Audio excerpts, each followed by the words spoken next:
Go on and stand in your kitchen a minute. Open the cabinet, open the icebox. Now think real hard on where every last bit of it come from. That can of beans, the milk, the bread. Near all of it rode in on a truck this morning from a place you've never been, made by hands you'll never shake. And if that truck don't come, a bad storm, a hard week, a lean stretch of months, that cabinet goes empty faster than you'd care to find out. It wasn't always so. My grandmother fed 8 young'uns through a mountain winter and never once set foot in a store to do it. She didn't have a freezer. She didn't have money to speak of. What she had was a hole dug back into the hillside and a way of knowing that we let slip clean through our fingers. They called it the root cellar. And folks think they know what that is. They don't. Not really. Sit with me a while and I'll tell you what my mother's people knew, standing in the cold with the smell of dirt and apples all around them. Because once you see how it truly worked, you'll never look at your grocery bill the same way again. Now, most folks hear the word root cellar, and they picture some dark, damp hole with a few sorry potatoes rotting in the corner. I want you to set that picture down and leave it be, because a good cellar wasn't a hole. It was a machine that ran on nothing but the cold the Lord already put down in the ground, and it kept a family and food from the last of the harvest clear on through to the first green of spring. We forgot how, and we forgot fast. 2 generations, maybe 3. My mother knew it in her hands. I learned it at her elbow, standing up on a wooden stool so I could see over the edge of the bin. And you, I'd wager your own people knew it too, not so far back as you'd think. It slipped away somewhere between them and you, and that's no fault of yours. The world got real busy telling us that keeping your own food was a thing poor folks did, something to be a little ashamed of, so we handed the whole business over to the truck and the store and the humming white box in the corner, and we called that progress.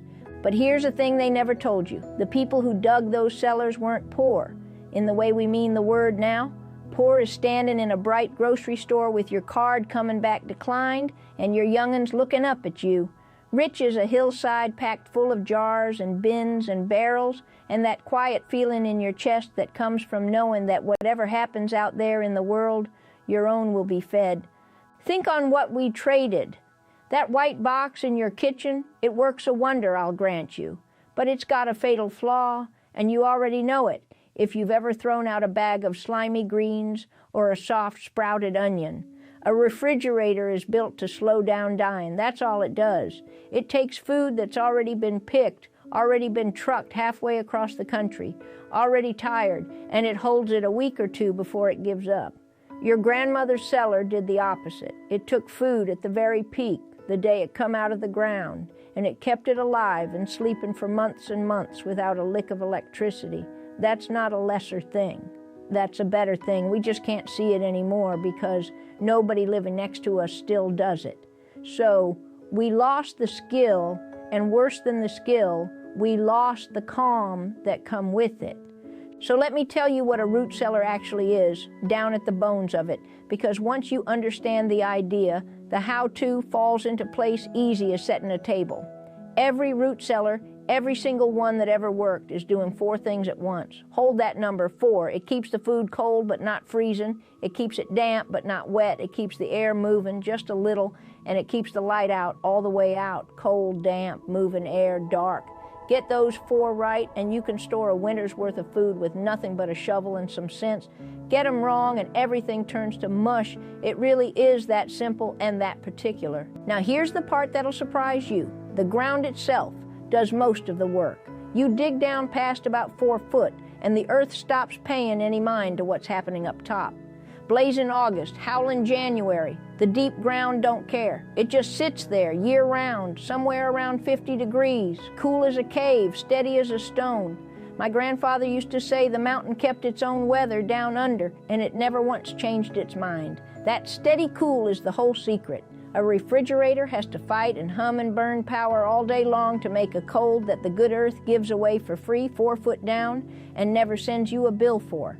The old-timers didn't have a thermometer to prove any of this. They didn't need one. They had their own bodies and their own memory, and they had failure, which is the finest teacher there is. A family that lost a bin of taters to rot in December did not lose it twice.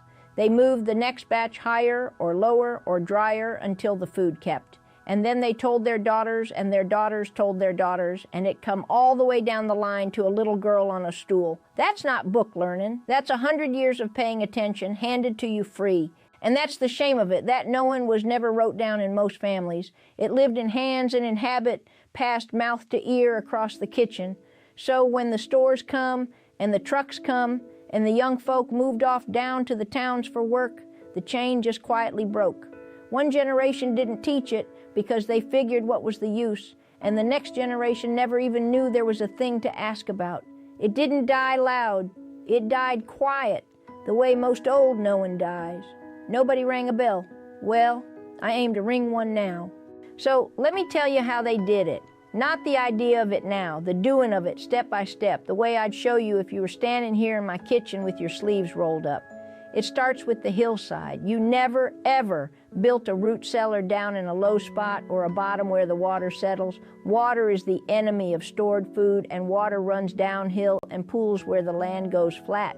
So the old folks went the other way. They found them a slope, a good bank cut into the side of a hill, and they dug back into it sideways like a little room led into the earth. On our place, it was cut into the north bank, and there's a reason for that. The north side never takes the full sun.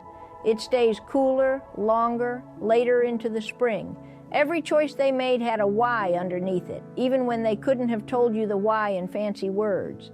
Now, if you couldn't dig into a bank, you dug down. A pit lined with stone, roofed over with timber, and then a good thick blanket of earth on top of that.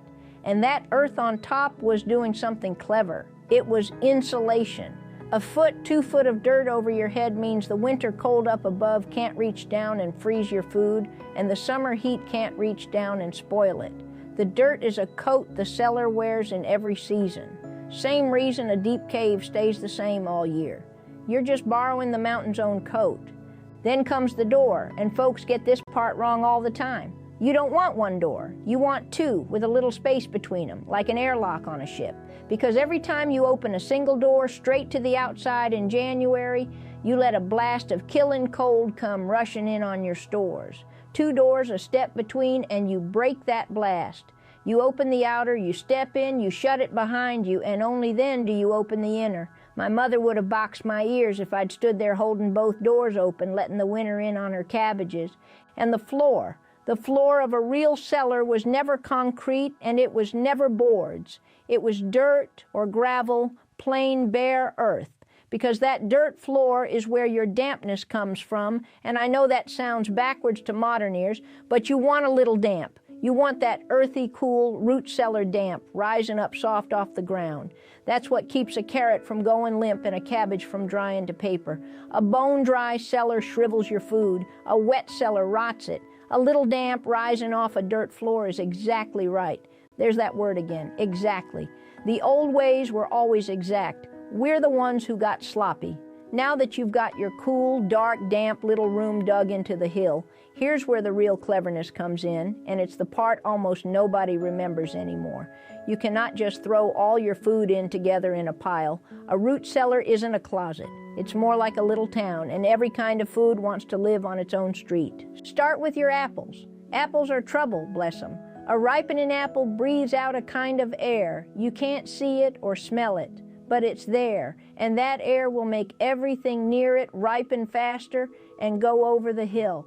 Put your apples next to your potatoes, and in a month, those taters will be soft and sprouting eyes an inch long. So the old rule was simple. Apples go on one side, or better yet, apples go in a whole separate spot, off by themselves, wrapped each one in a bit of paper so they're not even touching.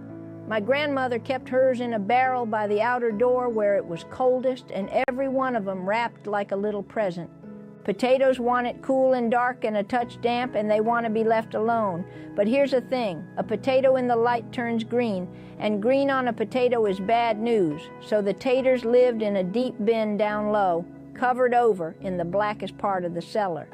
Down low, because the coolest air in any room settles to the floor. The old folks knew about that too. They didn't know the science of it, they just knew the bottom shelf run colder than the top, and they put their fussiest keepers down low and their tougher stuff up high. Root vegetables, your carrots, your beets, your turnips and parsnips, those got a treatment all their own, and it's my favorite trick in the whole cellar. You didn't leave them out in the open air because they'd shrivel. Instead, you took a wooden box or a crock, and you put down a layer of damp sand and then a layer of carrots not quite touching, and then more sand and more carrots, layer on layer, till the box was full. Buried in sand like that in the cool, a carrot pulled in October will come out crisp and sweet and snapping fresh in February. I have done it with my own 2 hands, and it works like a charm every time. The sand holds just the right damp against them and keeps the air off so they don't rot. Cabbages now, cabbages are strong and they'll keep a good long while, but they've got a smell to them when they sit, so the wise woman kept her cabbages away from anything that'd take on that smell. And onions and garlic, those are the exception to everything I just said. They don't want damp at all. They want it cool and bone dry, hung up in a braid or a mesh sack up high where the air moves. Put an onion down in your damp carrot sand and it'll turn to slime by Christmas. Every food, its own street. That was the whole art of it. Let me give you the little tricks now, the ones that never made it into any book, the ones that lived in the hands of women who'd done it 40 winters running. First, the air. I told you a cellar needs the air to move just a little, and here's how they managed it without a fan or a lick of power. 2 pipes or 2 vents, 1 low and 1 high. The old idea is beautiful in how simple it is. Cool, fresh air comes creeping in the low vent down near the floor, and the older, staler air, which is a touch warmer and rises, goes slipping out the high vent up near the roof. The whole cellar breathes, slow and steady, all on its own, all winter, just from the difference between low and high. And on the bitterest nights, you stuffed a rag or a corn cob up in the vents to keep the deep cold from rushing in, and you pulled it out come morning. A cellar was a thing you tended, a little, like a fire. Not much, but a little. Second trick, sawdust and straw. If you had no sand for your roots, you used clean straw or sawdust the very same way, packing it in around your apples and your cabbages to hold them apart and keep them from bruising each other. A bruise on stored food is a doorway for rot, so you kept them from ever touching. Straw between the layers, straw over the top like a quilt. My people bank straw thick against the outside of the cellar door too. Come the deep of winter, 1 more coat against the cold. Third, and this one folks always love, the whole garden did not have to come indoors at all. Some of your hardiest roots, your parsnips especially, your carrots, your turnips, you could leave right out in the garden row where they grew and just bury them under a great heap of straw and leaves and a little soil. A clamp, some called it. The ground don't freeze down deep under a heavy mulch like that, and you go out in January with a fork and dig your supper right up out of the snow, sweet as could be. Fact is, a parsnip left in the cold ground gets sweeter because the frost turns its starch to sugar. The cold made it better. Sit with that a second. The very thing we're all so afraid of, the cold, the hard winter, the old folks turned it into a tool and made their food sweeter with it. And the last trick isn't a trick at all, it's the tendon. A good cellar woman walked her cellar every week or 2 with a lamp. She looked, she smelled. Any apple gone soft, any tater starting to turn, come out that minute before the one bad one spoiled the barrel. 1 rotten apple, they used to say, and they weren't talking in a figure of speech, they meant it plain and literal. 1 soft apple left in the barrel would take the whole barrel down with it. So you looked and you culled and you kept the good. That was the work, not hard work, faithful work. The kind you do a little of often, so you never have to do a lot of it, desperate later. Now I could stand here and give you measurements and depths and vent sizes till the cows come home, and if you're of a mind to build one, all that's out there to be found. But that's not really why I told you all this. I told you because of what sits underneath it. Every bit of what I just described, the hillside, the 2 doors, the sand, the vents, the weekly walk with the lamp, all of it comes down to one idea. And it's an idea we have nearly lost as a people. Waste nothing and fear less. Those 2 go together, closer than most folks realize. The reason my grandmother didn't lie awake worried about a hard winter is that her hillside was full. She had done the work in the warm months, so the cold months held no teeth for her. Her peace wasn't a feeling she talked herself into. It was a thing she built with a shovel and a barrel and 100 small faithful acts, all summer long. We've got it backwards now, I think. We've got more than any people who ever lived, more food, more comfort, more of everything, and somehow we lie awake more worried than she ever did, because none of it is in our own hands. It's all out there, on the trucks, in the stores, in the wires, and the machines. And way down deep we know it, and it gnaws at us. My grandmother's security sat 40 feet from her back door, in the cool and the dark, and she could go put her hand on it any time she pleased. I'm not telling you to go dig a hole in your yard tomorrow, though I surely wouldn't stop you. I'm telling you that the old ways weren't backwards, and they weren't poor, and they weren't something to outgrow. They were a kind of wealth we can't quite see anymore because we've been taught to call it hardship. It wasn't hardship. It was competence. It was a people who knew exactly how to keep themselves alive and well through a mountain winter, and who slept sound because of it. That knowing is still there, waiting. It didn't go anywhere. It's just sitting quiet like a cellar in summer, cool and dark and full, waiting for somebody to open the door and remember what's inside. So the next time you stand in front of that humming white box in your kitchen, I want you to remember the hillside. Remember that there was a way, a good way, a proven way that fed whole families for generations on nothing but the cold in the ground and the sense the good Lord gave them. It's not lost. Not while somebody still tells it. If you'd like to sit with me a while longer and learn the rest of what my people knew, the putting up, the from-scratch cooking, the reading of the weather and the land, you come on back. I'll leave the lamp lit for you. Take care of your own. Tend what you've got and waste nothing. I'll see you next time here in the old Appalachia.